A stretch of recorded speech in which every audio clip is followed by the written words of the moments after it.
Hello, and it's good to have you join us again on Maritime Radar. As Nigeria continues to look at ways to harness the numerous potential of its maritime sector, experts have advocated for sustainable practices to ensure the long-term health and productivity of its blue economy. Nigeria needs to take seriously the issue of policies and stringent regulations that support environmental protection, economic efficiency, and social responsibility. The maritime industry needs to be strategic and decisive about sustainability, as well as exploiting the range of opportunities that the blue economy offers, looking beyond the traditional shipping and port operations. The newly created Ministry of Marine and Blue Economy has to expand its scope to provide policies and regulations that will guide investors into areas like coastal tourism and renewable energies. This, however, must be done in a sustainable manner that will protect the ocean ecosystem and provide benefits for the coming generation. How the new Ministry of the Marine and Blue Economy can position itself and tap into the numerous opportunities in its ocean resources are some of the issues that will be on the front burner on today's show. I'm Norma Obiaswalo.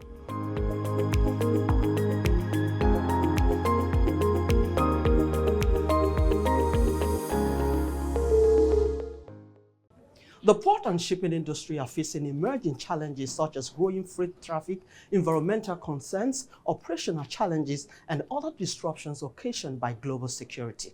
Therefore, the urgent need to turn to technology and digitization has become imperative. To survive, we must embrace the new normal to ensure an efficient port, shipping operations, and sustainable ocean resources. Delivery operations, blockchain technology, drones, hybrid storage systems, data and analytics, digital exchange platforms, and more are areas to digitalize. Before we get further into today's lineup on the program, let's find out the latest in maritime news.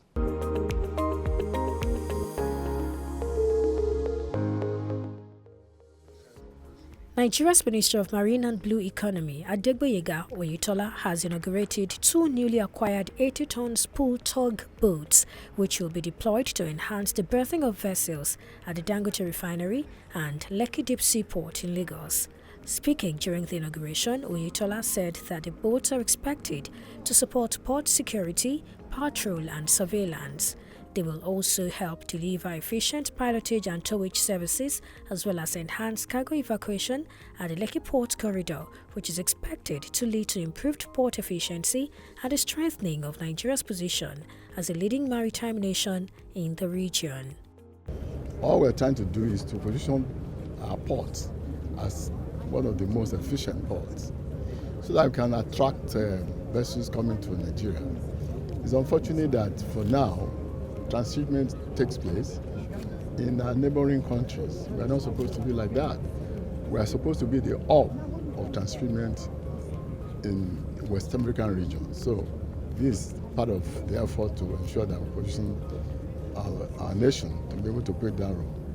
On his part, the Managing Director of the Nigerian Ports Authority, Mohammed Bello Koko, said the acquisition of the tugboats would enable the authority to attain regional hub status by efficiently servicing domestic cargo needs, win back transit cargo lost to other countries, and position Nigeria to cater to the maritime requirements of landlocked neighbors. Being a hub status means, you become a center of a lot of activity.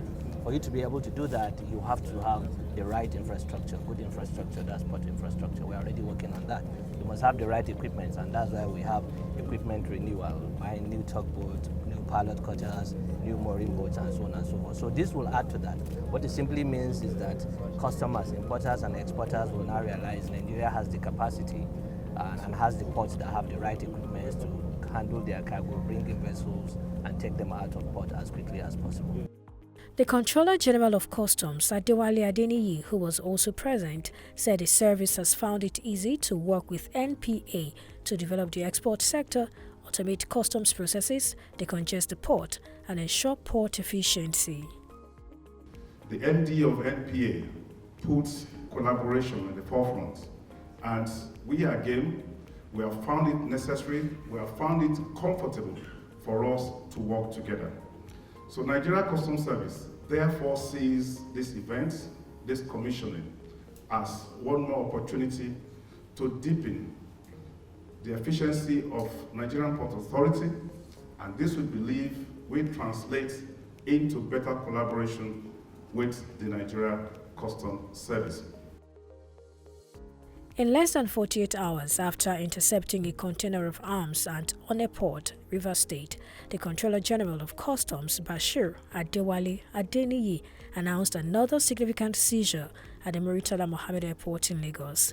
This latest interception involved 55 unassembled pieces of Joseph Magnum semi-automatic shotguns and a cache of ammunition, all imported from Turkey with a duty-paid value of $270 million.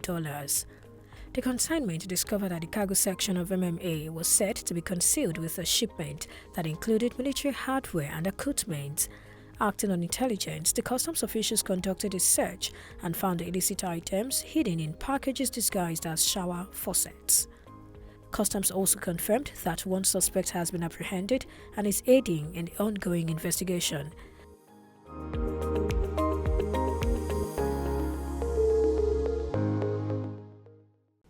Welcome back. If you are just joining us, this is Maritime Radar. The blue economy experts are of the view that Nigeria's maritime industry lacks proper regulatory frameworks or a sustainable blueprint to drive its ocean resources for economic development, but harnessing its various aspects is Africa's ticket to a sustainable economic prosperity. In this chat with Temisan Omatseye, former director, Nigerian Maritime Administration and Safety Agency NIMASA, speaks on the sustainability of the blue economy through building strong institutions, through strategic policies, and embracing technology. Stay with us.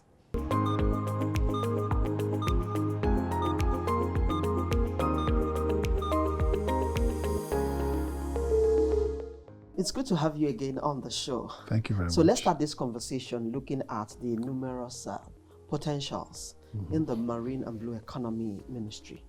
How do we begin to harness these potentials? Like I said, first of all, we have to go back to the basics, to the basic of how to operate the ministry. As we all know, this is a new ministry, even though certain aspects of it has been in existence for a little while, but some other parts of it have come to join the ministry. But we must also tell ourselves some truths that basically the way in which the ministry is organized is not in line with international best practices, in the sense that we need to begin to see how the processes are. In my own opinion, first of all, then there needs to be a process audit for the ministry to know exactly what are the processes. That means when a letter comes to the minister and how it moves around within the ministry, so that quite clearly we can have an automated process within the ministry in the first instance. And then while that is going on, we need to also have very quickly identify the clusters that falls within that ministry, which is basically fisheries, regulations, maritime regulation, maritime operation, inland waterway management, marine academy running, and all the other ones. We need to begin to see what those areas are, and basically what impact do those individual areas will have created to the Nigerian economy. How much can they add to the GDP, so that we're not basically just chasing shadows and running all different things. We're basically focused on certain areas that can actually grow the Nigerian economy. So, like for instance, we're looking at fisheries. That's the aqua area. What do we need to do to begin to catch more fishes and bring it in? And then with the ones that we are catching, the shrimps and the prawns, how are we going to export that? That's an area which comes under them. We need to identify that. How are we doing the maritime regulation? So, but these things cannot be done. We must begin to look at the marine and blue economy as a business. Okay, where the regulation is working very well, definitely the business will thrive.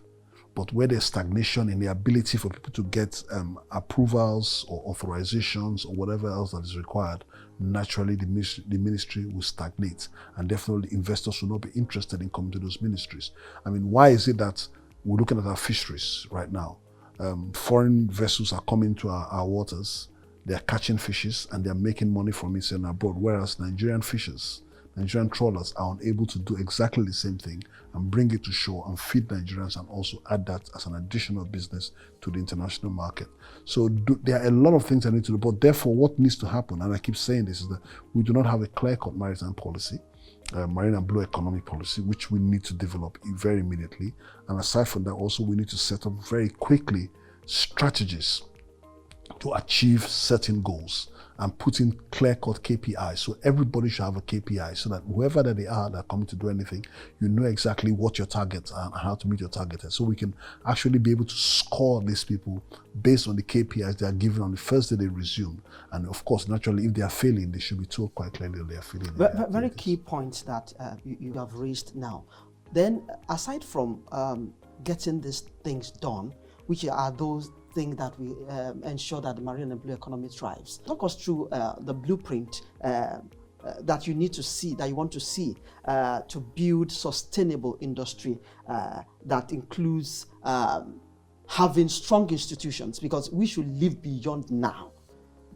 We should begin to think about living beyond now. Yep. So how do we begin to get this blueprint and strategies put in place to ensure that there's a strong institutions that lives, that transcends now? Okay, that's very straightforward in the sense that basically what needs to happen very immediately is that we need to clearly identify the organogram of the ministry, okay? And the organogram of the ministry needs to clearly state the job description of each position and definitely the qualification of whoever is going to be holding that position in the ministry. So the days of bringing just the head of service, sending people there should be, because the marine and blue economy industry should be more technical in nature. So what should then be happening is that there should be a minimum set qualification. Now, for anybody that's going to sit as an assistant director, a director, whatever, in certain positions, and there must be clear-cut qualification. So that means whoever wants to come into that position, from the moment he comes in as a civil servant, has a clear-cut career path. And the career path will basically tell him, for you to move from a schedule officer to a principal to a chief or to a assistant director, whatever the case, these are the qualifications you require. So that by the time the person is getting to becoming a director, the person is so well grounded in whatever they are doing. I remember when Aliyu Babangida was director, DMS, and also PAMSEC in the Ministry of Transport. He was able to professionalize the Ministry of Transport at that time. So they could not just post anybody to the Ministry of Transport. The person must have certain quality. And the Ministry of Transport at that time was declared as a technical place, which is what it is.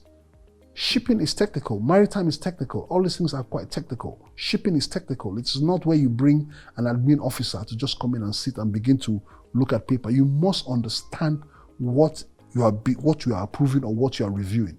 Because at the end of the day, whether you like it or not, parastatals still report it. So that is how your institutions become strong. Now with that, you have built strong institutions because by capacity building, you have built strong human beings who are able to run these parastatals and able to meet that. So what also having experience. Experience is very key. So definitely in things like this, you will definitely have to look outside.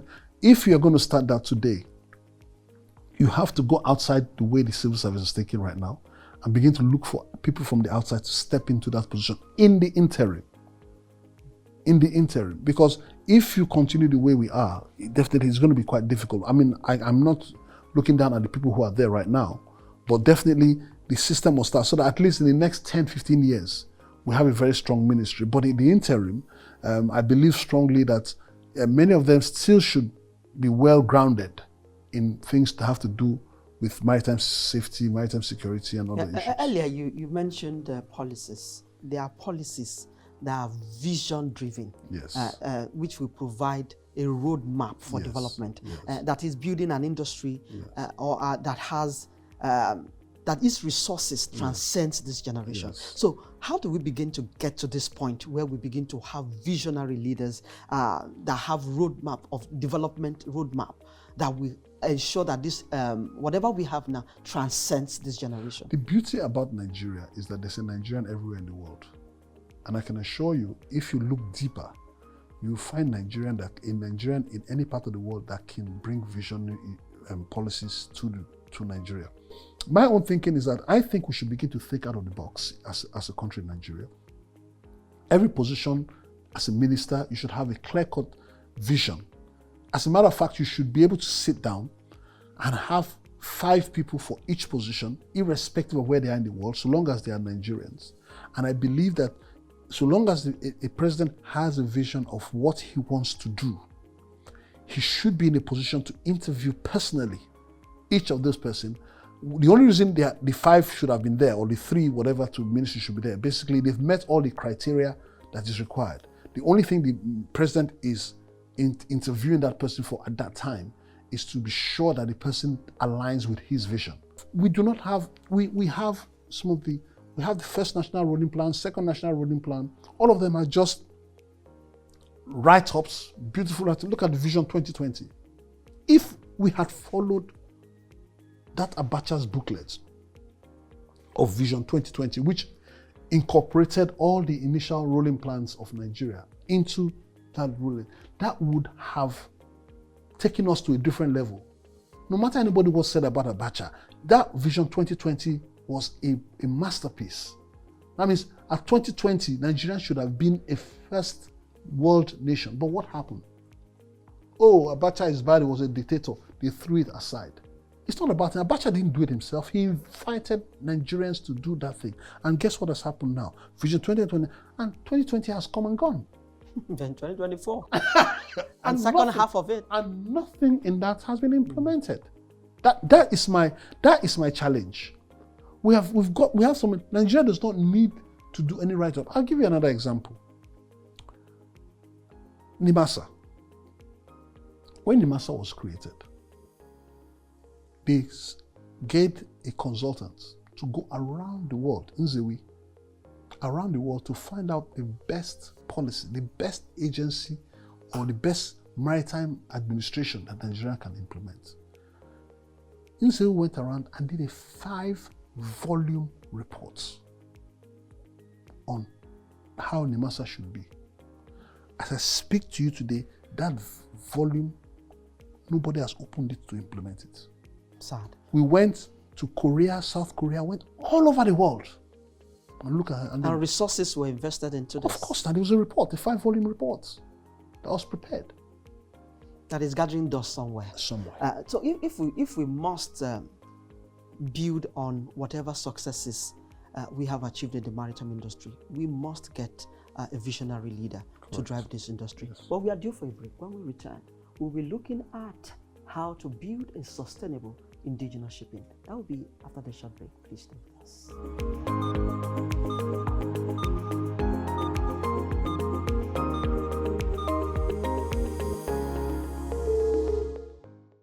Africa needs its own storytellers, people who understand the continent because they're from it.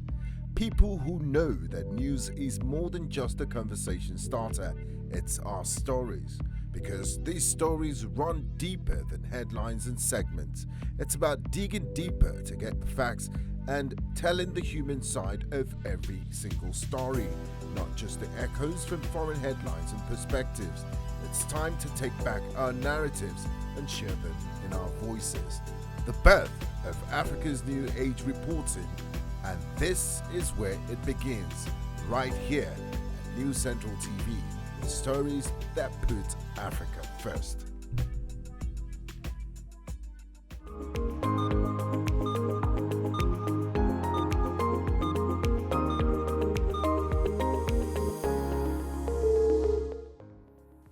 Welcome back if you're just joining us. This is Maritime Radar, and I still have with me Temisan Omatseye. He's the former DG NIMASA. Before we went on that break, I said we are going to look at how to build a sustainable indigenous shipping industry in Nigeria. Yes. How do we begin to achieve that? Well, first of all, the market is there. Nigeria is a country, we have the market. We have the oil, we have the gas, we have the imports, that is from the containers. We have the manpower, the ability to develop the manpower, that's the capacity building. We have a very strong youth population. Now, I think Nigeria is a matured shipping industry, but not in the control of Nigerians. That is my own opinion, in the sense that We are not players. we are not players. Yes, we are not players That's in the just the industry, simple- but we are mature. Nigeria is mature. It has the market. We have the figures, we have the numbers. If you talk about all the big players in the world of shipping, they are here in Nigeria. APMT, Maersk, CMC, they're all here in Nigeria. That means there's a market, there's something Which here. means there's something here. But unfortunately, there's been no real participation of Nigeria as a country. We have not grown our participation in this. Rather, we have given out, sublet, whatever we could do to a third party. We have the right laws in place, because the laws also says quite clearly, if you look at the Nemasa Act about being a national carrier, it gives the power of anybody who becomes a national carrier the right to carry 50% of all government cargoes. So the cargoes can be made available if you are there. Now, what is the situation? The situation quite clearly is funding. Why are we having issues with funding? Because our banks in Nigeria are very short-term in lending money. You want to build a LNG carrier now, it's going to cost you $250 million. Now, how many banks in Nigeria can lend you $250 million? But you have the likes of a country like South Korea or Japan or the rest who are already doing this kind of stuff, who are saying, okay, look, we will build these ships for you, but we will provide 85% of the funding using our Exim banks to build the ships for you, and then we'll spread the payment for the next 15 years. So definitely they'll build those ships for you, but then all you're contributing is 15%. But the most important thing is that those vessels are going to come to Nigeria. How does that help the Nigerian economy? One, you have a manpower development, which means you're going to put Nigerian crew on board. Most likely, those vessels, naturally, if you build sufficient those vessels, they're going to set up shipyards here, ship repair facilities. So you're going to have shore workers, so you're going to have port engineers, welders, and the rest. So by the time they start maintaining these vessels, they can't learn the know-how of how to build vessels. So you have a 10-year program to say, look, in the interim, we may be buying these vessels into Nigeria here, but all maintenance will be done domestically here. And as you're beginning to do those local domestic training here, you begin to train welders who can be laying the keels and whatever. Maybe in the short to long term, you're going to be importing most of all the equipment you use on board the vessel. But the most important thing that those things are going to come. So I move to the role technology has to play in all this. Yeah. What role? It's major. Because right now everything is AI. Because basically you cannot be dependent on the human factor anymore. Everything is AI right now. You know, technology is very, very key. Right now, there's a port in China right now. There's not one human being there. There's not one human being. Even the trucks there are computer controlled. But you come to our ports here, there's a lot of human. But I guess maybe the feeling that they are getting is the feeling that, if we use technology, would reduce the need for humans to be involved. So reduce employment. Yes. Whereas a lot of people are unemployed. Yes, but let me tell you what happened with the story I heard. When DPR decided they wanted to automate, there was an internal fight by the staff and the union against automation of DPR because they thought they were going to lose their jobs. Now, do you realize when they automated, they suddenly realized they needed more staff? Because the number of people, it's easier to register, the number of people who were registering increased from that 200 to maybe like 2,000. You see? So what automation did was that it now brought in, so their revenue increased because more people now felt it was easier. People like us are having difficulties in registering because the process is too tedious. So we just said, I beg, I'm not tired, I don't get power for this. But if I can sit down here on my system and register and pay here, I'll do it. A lot of people want to do it. Not even in Nigeria alone. People all over the world want to do it. And that will help us end this inefficiency that we're Exactly. looking at. Before I let you go, what critical steps do you want the marine and blue economy to take now? We are 11 months into the industry. You see, it's a thin line because if you say this, it's as if you're criticizing the people who are on the seat right now. But basically, we need square pegs in square holes. If we must drive this industry. If we must drive the industry, you must put the right people in the right places. Let's talk in. There are enough policies on ground. Invite people who have the know-how.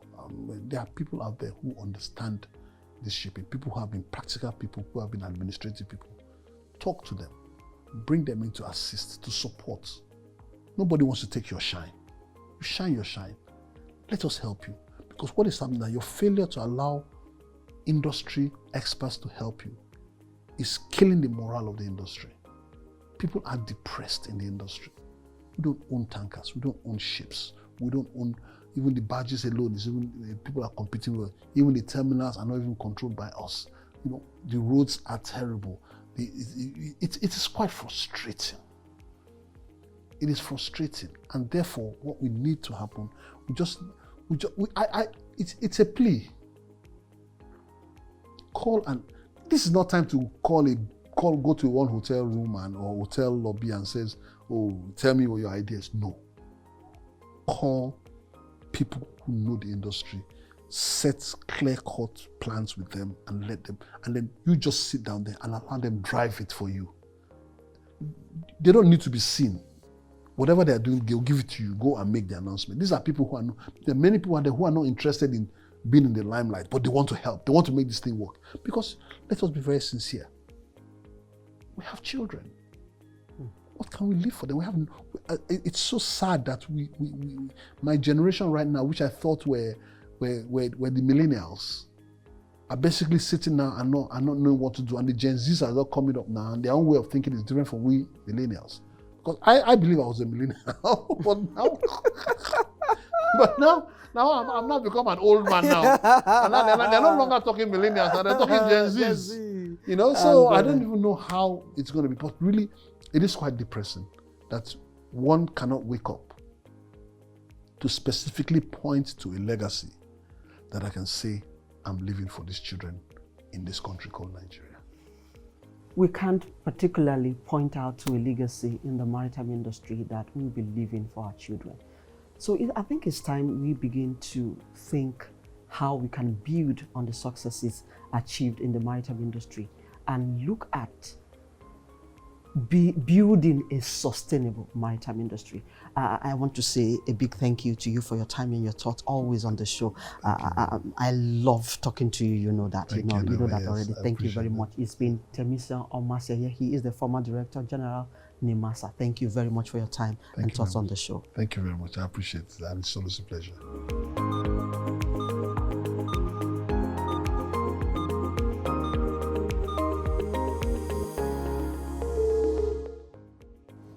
And that's a wrap on this week's episode. I hope that the goal of drawing a strategic blueprint geared towards sustainability of the Marine and Blue Economy Ministry was achieved. Please join us every week on Maritime Radar as we explore how Africa can unlock the latent potential of its maritime industry and its connected subsectors. You can also expect the latest in global and local maritime news and industry insights right here.